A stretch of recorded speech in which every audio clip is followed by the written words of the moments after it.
Hi ಎಲ್ರಿಗೂ ನಮಸ್ಕಾರ. Mother's ಟೆಕ್ನಾಲಜಿಗೆ ಸ್ವಾಗತ. ಇವತ್ತಿನ ವಿಡಿಯೋ ತುಂಬ ಜನ ಈ ಅರೇಕಾ ಲೀಫ್ ಪ್ಲೇಟ್ಸ್ ಮೆಷಿನ್ಸಲ್ಲಿ ಹೀಟಿಂಗ್ ಕಾಯಿಲ್ಗಳನ್ನ ಹೋದರೆ ಚೇಂಜ್ ಮಾಡ್ಕೊಳ್ಳೋದ್ರ ಬಗ್ಗೆ ವಿಡಿಯೋ ಮಾಡಿ ಅಂತ ತುಂಬ ಜನ ಕೇಳ್ತಾ ಇದ್ರಿ. ಅವ್ರಿಗೆ ಹೆಲ್ಪ್ ಆಗಲಿ ಅಂತೇಳಿ ಈ ವಿಡಿಯೋ ಮಾಡ್ತಾಯಿದ್ದೀವಿ. ಇದು ಬಂದು ನಿಮಗೆ ಮದರ್ಸ್ ಟೆಕ್ನಾಲಜಿ ಮಿಷನರೀಸ್ ಮಾತ್ರ ಅಲ್ಲ, ಬೇರೆ ಯಾವುದೇ ಕಂಪ್ನಿ ಮಿಷನರೀಸ್ ಆದ್ರೂ ಸೇಮ್ ಮೆಥಡಲ್ಲೇ ಹೀಟಿಂಗ್ ಕಾಯಿಲ್ನ ಚೇಂಜ್ ಮಾಡ್ಕೊಳ್ಳೋ ಥರ ಇರುತ್ತೆ. ಸ್ವಲ್ಪ ಚೇಂಜಸ್ ಇರುತ್ತೆ, ಅದ್ರ ಬಗ್ಗೆ ನಾನು ಎಕ್ಸ್ಪ್ಲೇನ್ ಮಾಡಿದ್ದೀನಿ. ಬನ್ನಿ ವಿಡಿಯೋ ನೋಡೋಣ. ಮೊದಲಿಗೆ ಡೈಗೆ ಕನೆಕ್ಟ್ ಮಾಡಿರ್ತಕ್ಕಂಥ ವೈರ್ಗಳನ್ನ ನೀವು ರಿಮೂವ್ ಮಾಡ್ಕೋಬೇಕಾಗತ್ತೆ. ಅದಾದಮೇಲೆ ಅದರ ಬ್ಯಾಕಲ್ಲಿ ಸಪೋರ್ಟಿಂಗ್ ರಾಡ್ ಅಂತ ಕೊಟ್ಟಿರ್ತೀವಿ, ಆ ಸಪೋರ್ಟಿಂಗ್ ರಾಡನ್ನು ಸಹ ನೀವು ರಿಮೂವ್ ಮಾಡಬೇಕಾಗತ್ತೆ.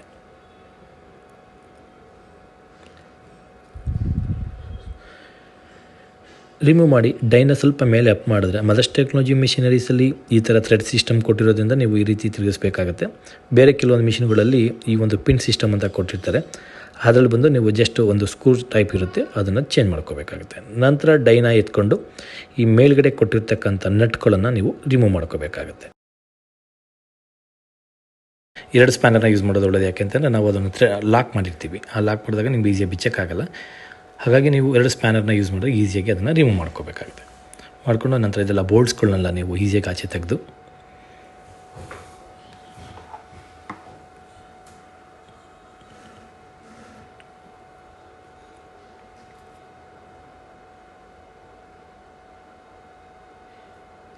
ಯಾವಾಗಲೂ ಇದನ್ನು ರಿಮೂವ್ ಮಾಡಬೇಕಾದ್ರೆ ನಾವು ಆಪೋಸಿಟ್ ಬೋಲ್ಟ್ಸನ್ನು ರಿಮೂವ್ ಮಾಡಬೇಕಾಗುತ್ತೆ. ಯಾಕೆಂದರೆ ಒಳಗಡೆ ಸ್ಪ್ರಿಂಗ್ ಲೋಡ್ ಇರೋದ್ರಿಂದ ನಿಮಗೆ ಅದು ರಿಟರ್ನ್ ಬ್ಯಾಕ್ ಹೊಡಿತಾ ಇರೋಂಥ ಚಾನ್ಸಸ್ ಜಾಸ್ತಿ ಇರೋದ್ರಿಂದ ಸ್ವಲ್ಪ ಡೇಂಜರ್ ಇರುತ್ತೆ. ಆದಷ್ಟು ನೀವು ಅದನ್ನು ಆಪೋಸಿಟಲ್ಲೇ ನೀವು ಅದನ್ನು ಚೇಂಜ್ ಮಾಡ್ಕೊಂಡು ಬೋಲ್ಟ್ಗಳನ್ನು ರಿಮೂವ್ ಮಾಡ್ಕೊತ ಹೋದರೆ ಒಳ್ಳೆಯದು.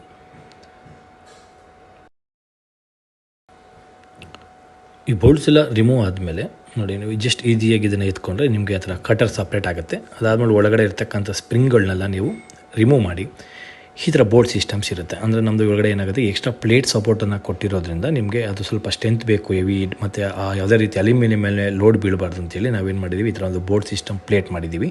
ಬಟ್ ನೀವು ಕೊಯಮತ್ತೂರು ಮಿಷಿನ್ಸು ಬೇರೆ ಕಂಪ್ನಿ ಮಿಷಿನ್ಗಳಿಂದ ನೋಡಿದ್ರೆ ಡೈರೆಕ್ಟಾಗಿ ಅಲ್ಯೂಮಿನಿಯಮಿಂದನೇ ಆ ಸಾಫ್ಟನ್ನು ಡೈರೆಕ್ಟಾಗಿ ಬಿಲ್ಡ್ ಮಾಡಿರ್ತಾರೆ.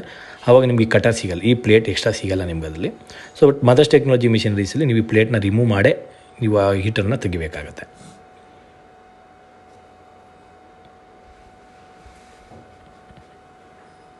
ಈ ಪ್ಲೇಟ್ ಹಾಕೋದ್ರಿಂದ ನಿಮಗೆ ಅಲ್ಯೂಮಿನಿಯಂ ಮೇಲೆ ಒಳ್ಳೆ ಸ್ಪ್ರಿಂಗ್ ಲೋಡ್ ಕೊಡ್ಬೋದು. ಮತ್ತು ಏನಾಗುತ್ತೆ, ಈ ಡೈರೆಕ್ಟಾಗಿ ಈ ಸಾಫ್ಟ್ ಮೇಲೆ ಲೋಡ್ ಬೀಳಲ್ಲ. ಸೊ ಹಾಗಾಗಿ ನಾವು ಇದನ್ನು ಯೂಸ್ ಮಾಡಿರ್ತೀವಿ. ನೀವು ಈ ಥರ ಆದಮೇಲೆ ಈ ಕಾಯಿಲ್ ಸಪ್ರೇಟ್ ಬರುತ್ತೆ. ಹಾಗೆ ನಿಮಗೆ ಹೋಗಿರೋಂಥ ಕಾಯಿಲ್ನ ತೆಗೆದು ಮತ್ತೆ ಸೇಮ್ ಅದೇ ಥರ ಕಾಯಿಲ್ ಹಾಕಿ ನೀವು ಬೋಲ್ಟಿಂಗ್ ಏನಿದೆಯೋ ಅದು ಬೋಲ್ಟಿಂಗ್ನ ಡೈರೆಕ್ಟಾಗಿ ಮತ್ತೆ ನೀವು ಮೌಂಟ್ ಮಾಡ್ಕೋಬೋದು. ಮತ್ತು ಇದೇ ಬೇರೆ ಮಿಷಿನರೀಸ್ಗಳಲ್ಲಿ ನಿಮ್ಗೆ ಆ ಪ್ಲೇಟ್ ಇಲ್ಲದೆ ಇರೋದ್ರಿಂದ ನೀವು ಕಟರ್ ಓಪನ್ ಮಾಡ್ತಿದ್ದಂಗೆ ನಿಮ್ಗೆ ಅಲ್ಲಿ ಡೈರೆಕ್ಟಾಗಿ ಹೀಟ್ರ್ ಕಾಯಿಲ್ ಕಾಣಿಸುತ್ತೆ. ನೀವು ಸ್ಪ್ರಿಂಗ್ ಅವೆಲ್ಲ ಏನೋ ತೆಗಿಯೋ ಅವಶ್ಯಕತೆಯೇ ಇರಲ್ಲ. ಡೈರೆಕ್ಟಾಗಿ ನಾವು ಅದನ್ನು ಹೀಟ್ರ್ ಕಾಯಿಲ್ನ ತೆಗೆದು ಮತ್ತು ಹೆಗ್ ಕಾಯಿಲ್ನ ಹಾಕಿ ಇಮಿಡಿಯೇಟಾಗಿ ನೀವು ಅದನ್ನು ಅಸೆಂಬ್ಲಿ ಮಾಡ್ಕೋಬೋದು. ಸೇಮ್ ಇವಾಗ ನಾವು ಹೀಟಿಂಗ್ ಕಾಯಿಲ್ ತೆಗೆದ್ವಿ, ಹೇಗೆ ಥರ ಮತ್ತು ಬೋಲ್ಟಿಂಗ್ಸ್ ಎಲ್ಲ ಅದೇ ಥರ ಮಾಡ್ತಾಯಿದ್ದೀವಿ.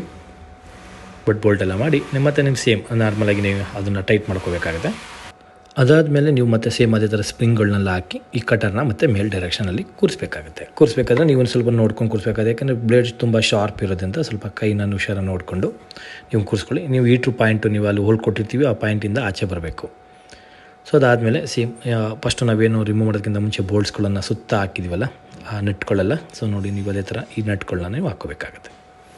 ಅದಾದಮೇಲೆ ನೀವು ಡೈನ ಈ ಥರ ಡೈರೆಕ್ಷನ್ ಮಾಡಿಕೊಂಡು ಈ ಫ್ರಂಟಲ್ಲಿ ನೀವು ನೋಡ್ತಾ ಇರ್ಬೋದು, ಸುತ್ತ ಒಂದು ಈಕ್ವಲ್ ಗ್ಯಾಪ್ ಇರುವಂಥದ್ದು, ಒಂದು ಕಡೆ ಜಾಸ್ತಿ ಒಂದು ಕಡೆ ಕಡಿಮೆ ಇರುವಂಥದ್ದು ಇರುತ್ತಲ್ಲ, ಆ ಗ್ಯಾಪನ್ನು ನಾವು ಅಡ್ಜಸ್ಟ್ ಮಾಡಬೇಕಾಗುತ್ತೆ. ಅಂದರೆ ನೋಡಿ, ನೀವು ಇವಾಗ ಬೋಲ್ಟನ್ನು ಆಪೋಸಿಟಲ್ಲಿ ಎಲ್ಲಿ ಗ್ಯಾಪ್ ಜಾಸ್ತಿ ಇರುತ್ತೋ ಆ ಆಪೋಸಿಟ್ ಬೋಲ್ಟನ್ನು ಟೈಟ್ ಮಾಡ್ತಾ ಹೋದರೆ ಆ ಡೈರೆಕ್ಷನ್ಗೆ ಲೆವೆಲ್ ಆಗ್ತಾ ಹೋಗುತ್ತೆ.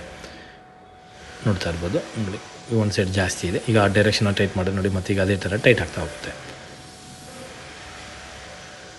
ನೀವೊಂದು ಅಡ್ಜಸ್ಟ್ಮೆಂಟನ್ನು ನೀವು ಈ ರೀತಿ ಮಾಡ್ಕೋಬೋದು. ಅಥವಾ ನಿಮ್ಗೆ ಈ ರೀತಿ ಏನೋ ನಾವು ಅಡ್ಜಸ್ಟ್ಮೆಂಟ್ ಮಾಡಲಿಕ್ಕೆ ಕಷ್ಟ ಆಗುತ್ತೆ, ನಾವು ಅದನ್ನು ನೋಡಲಿಕ್ಕೆ ಕಷ್ಟ ಆಗುತ್ತೆ ಅಂತಂದರೆ ಅಗೇನ್ ಇನ್ನೊಂದು ಮೆಥಡ್ ಸಹ ಇದೆ. ಆ ಮೆಥಡು ನಿಮಗೆ ತೋರಿಸ್ಕೊಡ್ತೀನಿ, ಯಾವ ಥರ ಅದನ್ನು ನೀವು ಸೆಟ್ ಮಾಡಬೇಕಾಗತ್ತೆ ಅಂತೇಳಿ. ಫಸ್ಟ್ ಒಂದು ನಾವು ಈ ಥರ ಹೇಳ್ತೀವಿ. ಸೊ ತುಂಬ ಜನಕ್ಕೆ ಗೊತ್ತಾಗಲ್ಲ ಕೆಲವೊಬ್ರಿಗೆ, ಯಾಕೆಂದರೆ ಪಾಪ ವಿಸಿಲಿ ನೋಡಿದಾಗ ಅದು ಅಡ್ಜಸ್ಟ್ ಮಾಡೋದು ಸ್ವಲ್ಪ ಕಷ್ಟ ಅನಿಸುತ್ತೆ. ಆವಾಗ ನಾವೇನು ಮಾಡಬೇಕಾಗುತ್ತೆ ನೋಡಿ, ಇವಾಗ ಈ ಬೋಲ್ಟ್ಸ್ಗಳನ್ನೆಲ್ಲ ನಾವು ಟೈಟ್ ಮಾಡಿರೋದ್ರಿಂದ ಇಲ್ಲಿ ನೀವು ಇದರಲ್ಲಿ ಪೊಷನಲ್ಲೇ ನೀವು ಈ ರೀತಿಯಾಗಿ ನನಗೆ ಗೊತ್ತಾಗುತ್ತೆ, ನಾನು ಅಡ್ಜಸ್ಟ್ ಮಾಡ್ತೀನಿ ಅಂತಂದರೆ ನೀವು ಇದನ್ನು ಥ್ರೆಡ್ ಮತ್ತೆ ಲಾಕ್ ಮಾಡ್ಕೋಬೋದು. 2 ಬೇರೆ ಸ್ಪ್ಯಾನರ್ ಇಟ್ಟು ಲಾಕ್ ಮಾಡ್ಕೋಬೋದು, ಮತ್ತು ರಿಮೂವ್ ಆಗದೆ ಇರೋ ಥರ. ಇಲ್ಲ ನನಗಿದ್ರು ಅಷ್ಟು ಪರ್ಫೆಕ್ಟಾಗಿ ಗೊತ್ತಾಗ್ತಿಲ್ಲ, ನಾನು ಬೇರೆ ಒಂದರಲ್ಲೇ ಟ್ರೈ ಮಾಡ್ತೀನಿ ಅಂತಂದಾಗ ನೀವು ಅದನ್ನು ಒಂದೊಂದು ಬೋಲ್ಟ್ಗಳನ್ನೇ ಹಾಕ್ಬಿಡಿ, 2 ಬೋಲ್ಟ್ ಹಾಕ್ಲಿಕ್ಕೆ ಹೋಗಬೇಡಿ.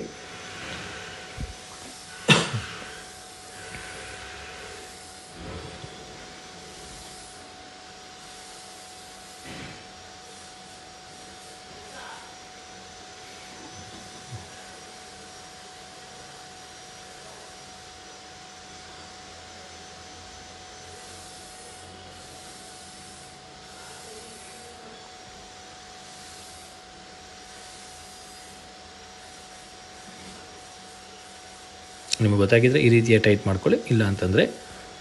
ಇಲ್ಲಾಂದರೆ ಇದು ನಾವು ಮಿಷಿನರೀಸಲ್ಲಿ ಫಿಟ್ ಮಾಡಬೇಕಾಗತ್ತೆ. ಫಸ್ಟು ನಾವು ಫಿಟ್ ಮಾಡಿಬಿಟ್ಟು ಅದೇನು ಹಿಂದೆಗಡೆ ಕನೆಕ್ಟಿಂಗ್ ಏನಿರುತ್ತಲ್ವ, ನೀವು ಅದನ್ನು ಫಸ್ಟ್ ನೋಡಿ ನಾವು ಈ ಡೈನ ಫಿಟ್ ಮಾಡ್ಕೊಳ್ಳೋಣ. ಇಲ್ಲಿ ಮದರ್ಸ್ ಟೆಕ್ನಾಲಜಿಲಿ ತುಂಬ ಜನ ಕೇಳ್ತೀರಾ, ನೀವು ಥ್ರೆಡ್ ಸಿಸ್ಟಮ್ ಮಾಡಿರೋದ್ರಿಂದ ನಿಮ್ಗೆ ಅದು ಹಾಕ್ಲಿಕ್ಕೆ ತೆಗಿಲಿಕ್ಕೆ ಕಷ್ಟ ಆಗ್ಬೋದು. ಬಟ್ ನೀವು ಆ ಒಂದು ಹಾಕಲಿಕ್ಕೆ ತೆಗಿಲಿಕ್ಕೆ ಒಂದು 5 ನಿಮಿಷ ಟೈಮ್ ತೊಗೋಬೋದು. ಬಟ್ ಅದೇನಾಗುತ್ತೆ, ಡೈ ಲೈಫ್ ತುಂಬಾ ಬರುತ್ತೆ. ಯಾಕೆಂತಂದರೆ ನೀವು ಪಿನ್ ಸಿಸ್ಟಮ್ ಹಾಕೋದ್ರಿಂದ ಆ ಪಿನ್ನು ಅವಾಗವಾಗ ಲೂಸ್ ಆದಾಗ ನೀವು ಟೈಟ್ ಮಾಡಿಲ್ಲ ಅಂತಂದರೆ ಬ್ಲೇಡ್ ಶಾರ್ಪ್ನೆಸ್ ಬೆಂಡ್ ಆಗೋಂಥದ್ದು ಅಥವಾ ಒಂದು ಕಡೆ ಟ್ವಿಸ್ಟ್ ಆಗೋಂಥದ್ದು ಚಾನ್ಸಸ್ ಜಾಸ್ತಿ ಇರುತ್ತೆ. ಹಾಗಾಗಿ ನಾವು ಫಸ್ಟು ನಾವು ಪಿನ್ ಸಿಸ್ಟಮ್ ಮಾಡ್ತಾಯಿದ್ವಿ. ಅದು ಸುಮಾರು ಕಂಪ್ಲೇಂಟ್ ಹತ್ರ ಬಂದಾಗ ನಾವೇನು ಮಾಡಿದ್ವಿ, ಥ್ರೆಡ್ ಸಿಸ್ಟಮ್ ಮಾಡಿದ್ವಿ. ಈ ಥ್ರೆಡ್ ಸಿಸ್ಟಮ್ ಮಾಡಿದಾಗ ಏನಾಗುತ್ತೆ, ನಿಮ್ಗೆ ಅಷ್ಟು ಈಸಿಯಾಗಿ ಬಿಟ್ಕೊಂಡು ಕೊಡಲ್ಲ ಅದು. ಸೊ ಏನಾಗುತ್ತೆ, ಡೈರೆಕ್ಷನಲ್ಲಿ ನೀಟಾಗಿ ಲಾಕ್ ಮಾಡ್ಕೊಳ್ಳೋದ್ರಿಂದ ನಿಮ್ಗೆ ಆ ಕಟರ್ ಲೈಫು ಮತ್ತು ಆ ಡೈ ಲೈಫು ತುಂಬ ಚೆನ್ನಾಗಿರುತ್ತೆ ಅಂತೇಳಿ ನಾವು ಅದನ್ನು ಥ್ರೆಡ್ ಸಿಸ್ಟಮ್ ಮಾಡಿದ್ದೀವಿ. ಸೊ ಜಸ್ಟ್ ಇದನ್ನೇ ಥರ ಕ್ಲೋಸ್ ಮಾಡಿಬಿಟ್ಟು ನೀವು ಈ ಥರ ಟೈಸ್ ಮಾಡಿದ್ರೆ ಜಸ್ಟ್ ಲಾಕ್ ಆಗುತ್ತೆ. ಲಾಕ್ ಮಾಡಿದ್ಮೇಲೆ ನೀವು ಈ ಡೈನ ಲೈಟಾಗಿ ಪ್ರೆಸ್ ಮಾಡ್ಕೊಂಡು ಅಡ್ಜಸ್ಟ್ಮೆಂಟ್ ಮಾಡ್ಕೋಬೋದು. ನೋಡಿ ಹೇಗೆ ಅಂತಂದರೆ, ನೀವು ಫಸ್ಟ್ ಒಂದ್ಸರಿ ನೀವು ಏನು ಮಾಡ್ತೀರಾ, ಪ್ರೆಸ್ ಆಯ್ತಲ್ಲ, ಜಸ್ಟ್ ಓಪನ್ ಮಾಡ್ಕೊತೀವಿ.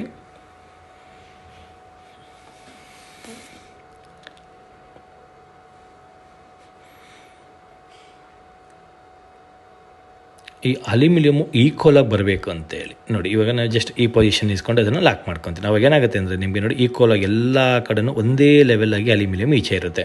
ಅಂದರೆ ಎಲ್ಲ ಪೇಸಲ್ಲೂ ಬಂದು ಆ ಅಲ್ಯೂಮಿನಿಯಮ್ ಬೊಟ್ಟಾಗೋದ್ರಿಂದ ನಿಮಗೆ ಫಿನಿಶಿಂಗ್ ಚೆನ್ನಾಗಿ ಬರುತ್ತೆ. ಆವಾಗ ನೀವು ಈ ಬೋರ್ಡ್ಸ್ಗಳು ಏನಿರ್ತದೆ ಅಲ್ಲಿಗೆ ಏನು ಒಳಗಡೆ ಹೋಗಿರೋಂಥ ಪೋರ್ಷನ್ ಇದೆಯಲ್ಲ, ಅಲ್ಲಿಗೆ ಅದನ್ನು ನಟ್ಟನ್ನು ಟೈಟ್ ಮಾಡಿ ಡಬಲ್ ಲಾಕ್ ಮಾಡಿಕೊಂಡ್ರೆ ನಿಮಗೆ ಡೈ ಅದಕ್ಕೆ ಯಾವ ರೀತಿ ಬೇಕೋ ಆ ರೀತಿ ಕೂತ್ಕೊಂಡಿರುತ್ತೆ. ಸಿಂಪಲ್. ಸೊ ಎಲ್ರಿಗೂ ಅರ್ಥ ಆಯಿತು ಅಂದ್ಕೊತೀನಿ. ದಯವಿಟ್ಟು ಯಾಕೆಂತಂದರೆ ಸಣ್ಣ ಪುಟ್ಟದನ್ನ ತುಂಬ ಜನ ಹೇಳ್ತಾರೆ, ಯಾವುದೋ ಬೇರೆ ಮಿಷಿನ್ಸ್ ಆಗಿರ್ಬೋದು, ನಮ್ಮ ಕಂಪ್ನಿ ಮಿಷಿನರೀಸ್ ಆಗ್ಬೋದು, ಈ ಸಣ್ಣದೊಂದು ಕಾಯಿಲ್ ಹೋಯಿತು ಅಂತಂದರೆ ಯಾರೋ ಲೋಕಲ್ ಎಲೆಕ್ಟ್ರಿಷಿಯನ್ ಕರೆಸ್ಬೇಕು ಅಥವಾ ಮೆಕ್ಯಾನಿಕ್ ಕರೆಸ್ಬೇಕು, ಇಲ್ಲ ನಿಮ್ಮ ಮೆಕ್ಯಾನಿಕ್ ಬರೋವ್ರಿಗೆ ನಾವು ವೆಯ್ಟ್ ಮಾಡಬೇಕು ಅಂತ ಇರ್ತೀರ. ಅಂಥವ್ರಿಗೆ ಹೆಲ್ಪ್ ಆಗಲಿ ಅಂತೇಳಿ ಈ ವಿಡಿಯೋ ಮಾಡಿದ್ದೀವಿ. ಬಟ್ ಇದು ನೋಡಿಕೊಂಡು ನೀವು ಈಸಿಯಾಗಿ ಚೇಂಜ್ ಮಾಡ್ಬೋದು ಅಂತ ಅಂದ್ಕೊತೀನಿ. ಹಾಗೇನಾದರೂ ನಿಮ್ಗೆ ಚೇಂಜ್ ಮಾಡಲಿಕ್ಕೆ ಕಷ್ಟ ಆಗುತ್ತೆ ಅಂತಂದ್ರೂ ಈ ವಿಡಿಯೋ ನೋಡಿದ್ಮೇಲೂ ಮತ್ತೆ ನಿಮ್ಗೆ ಅದರಲ್ಲಿ ಏನೋ ಡೌಟ್ಸ್ ಇದ್ದರೆ ದಯವಿಟ್ಟು ನಾನು ಕಾಲ್ ಮಾಡಿ, ನಮ್ಮ ಟೀಮ್ ನಿಮ್ಗೆ ಸಪೋರ್ಟ್ ಮಾಡುತ್ತೆ ಯಾವ ಥರ ಹಾಕ್ಕೋಬೇಕು ಏನು ಅಂತೇಳಿ. ನೋಡಿ ಜಸ್ಟ್ ಇದು ಹಾಕ್ಬಿಟ್ಟು ಮತ್ತು ನಾವು ಬ್ಯಾಕ್ ಸೈಡ್ ಕೊಟ್ಟಿರೋಂಥ ಸಪೋರ್ಟಿಂಗ್ ರಾಡ್ ಅಂತಂದರೆ ಈಗ ರೊಟೇಷನ್ ಆ ಕಡೆ ಈ ಕಡೆ ರೊಟೇಷನ್ ಆಗ್ತಾ ಇರಬಾರ್ದು, ಒಂದೇ ಪೊಸಿಷನಲ್ಲಿ ಇರಬೇಕು ಅಂತೇಳಿ ಈ ಸಪೋರ್ಟಿಂಗ್ ರಾಡ್ ಕೊಟ್ಟಿದ್ದೀವಿ. ನೀವು ಆ ಸಪೋರ್ಟಿಂಗ್ ರಾಡನ್ನು ಮತ್ತು ನೀವು ಅದೇ ರೀತಿಯ ಕನೆಕ್ಟ್ ಮಾಡ್ಕೊಳ್ಳಿ. ಬಟ್ ಕನೆಕ್ಟ್ ಮಾಡಬೇಕಾದ್ರೆ ನೀವು ಮುಖ್ಯವಾಗಿ ನೋಡ್ಕೋಬೇಕಾಗಿರೋದು ಸ್ಟ್ರೈಟ್ನೆಸ್. ಅಂದರೆ ನೀವು ಆ ರಾಡ್ ಬಂದು ಈ ಮತ್ತು ಹೋಲ್ ರಾಡಲ್ಲಿರೋಂಥ ಮತ್ತು ಈ ಫ್ಲ್ಯಾಟ್ಗೆ ಸ್ಟ್ರೈಟಾಗಿರಬೇಕು. ಸ್ಟ್ರೈಟಾಗಿಲ್ಲ ಅಂತಂದರೆ ನಿಮಗೆ ಮತ್ತೆ ಇದು ಬೆಂಡ್ ಆಗೋ ಚಾನ್ಸಸ್ ಜಾಸ್ತಿ ಇರುತ್ತೆ. ದಯವಿಟ್ಟು ನೀವು ಅದನ್ನು ಫ್ರೀ ಮೇಂಟೆನೆನ್ಸ್ ನಾವು ಹೇಳ್ಕೊಡ್ತೀವಿ, ಆವಾಗ ಬಂದಾಗಲೂ ಹೇಳ್ತಾ ಇರ್ತೀವಿ, ನೀವು ವಾರಕ್ಕೆ 15 ದಿನಕ್ಕೆ ಅದಕ್ಕೆ ಗ್ರೀಸಿಂಗ್ ಪಾಯಿಂಟ್ ಮಾಡಿ ಮತ್ತು ಆ ಡೈರೆಕ್ಷನ್ ನೋಡ್ಕೊಳ್ಳಿ ಅಂತೇಳಿ.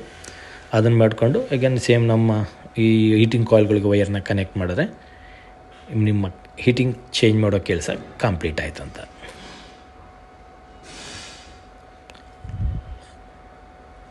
ಸೊ ಕಂಪ್ಲೀಟ್ ಆಗಿದೆ. Thank you. ಈ ವಿಡಿಯೋನ ಶೇರ್ ಮಾಡಿ, ಲೈಕ್ ಮಾಡಿ, ಯಾಕೆಂದರೆ ತುಂಬ ಜನಕ್ಕೆ ಈ ವಿಡಿಯೋ ಉಪಯೋಗ ಆಗುತ್ತೆ. ಜೊತೆಗೆ ಇದೇ ರೀತಿಯ ಮೇಂಟೆನೆನ್ಸ್ ವಿಡಿಯೋಗಾಗಿ ನಮ್ಮ ಚಾನೆಲ್ನ ಸಬ್ಸ್ಕ್ರೈಬ್ ಮಾಡಿ. ಧನ್ಯವಾದಗಳು.